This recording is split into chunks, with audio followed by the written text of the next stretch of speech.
Join me as I dive into the world of tariffs and challenge myself to find out which side comes out on top: Trump's tariffs or Canadian goods.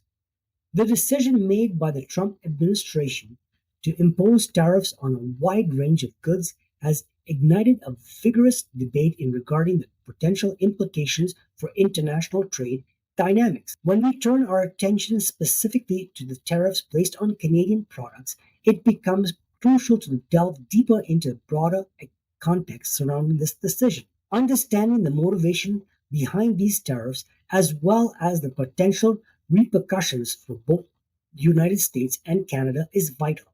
This scenario raises important questions about trade relationships, economic impacts, and the future of cross border commerce between these neighboring nations. As we navigate this complex landscape, we must consider not only the immediate effects of the tariffs, but also the long term consequences that may unfold as both countries adapt to this new trade reality. Canadian businesses have been facing significant challenges due to the tariffs. It's not hard to see why rising costs and potential loss of market access are just a few of the hurdles they're dealing with.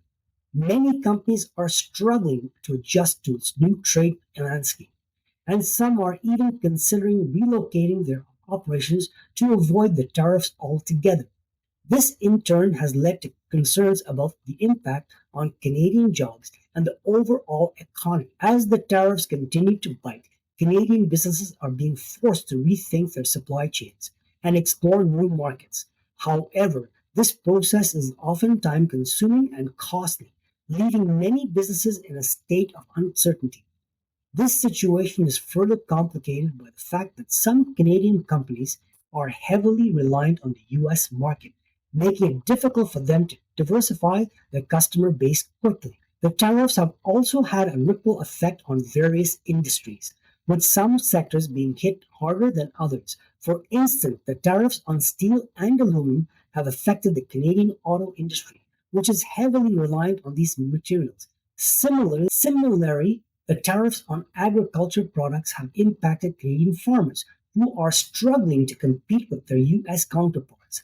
The situation is particularly challenging for the small, medium sized businesses, which often lack the resources to navigate the complex trade landscape. As a result, many are wondering whether the tariffs will ultimately benefit or harm the Canadian economy. A specific example, we can see the tariffs having a tangible impact on Canadian goods.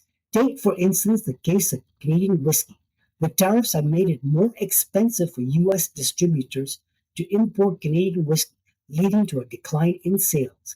This has led a direct impact on Canadian distilleries, which are now struggling to maintain their market share. Similarly, tariffs on Canadian lumber have affected the US construction industry, which relies heavily on Canadian lumber imports.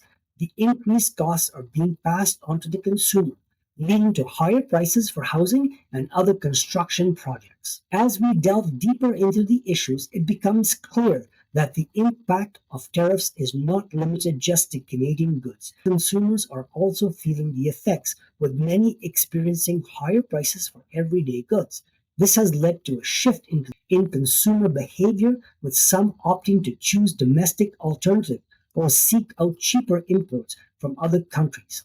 However, this shift also has its drawbacks. It can lead to a decline in the quality of goods and services. The tariffs have also sparked a debate about the role of government in international trade, with some urging that the tariffs are necessary to protect US industries, while others see them as a form of economic nationalism. As we carefully consider the extent and implications of Donald Trump's imposition on tariffs on Canadian goods, it becomes increasingly evident that determining the ultimate beneficiaries of this trade policy is far from straightforward. The dynamics of the situation are intricate, revealing that landscapes where both the United States and Canada have much to gain as well as significant losses incurred due to these tariffs. On one hand, certain sectors within the US may find temporary relief or advantage, while others may struggle under the weight of increasing costs for imported goods. And on the other hand, Canada faces its own set of challenges and opportunities as it navigates this tumultuous trade environment. Nevertheless, one fact stands out unequivocally: the tariffs have significantly reshaped the trade landscape between the two nations.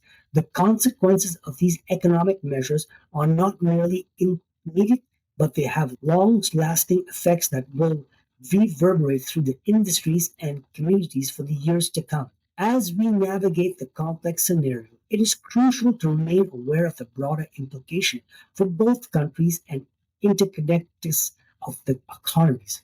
In conclusion, the debate around Trump's tariffs on Canadian goods is a complex and multifaceted one. While the tariffs have undoubtedly had significant impact on Canadian businesses and industries, they are also raised the important question about the role of government in international trade and the consequences of economic nationalism. Thanks for watching.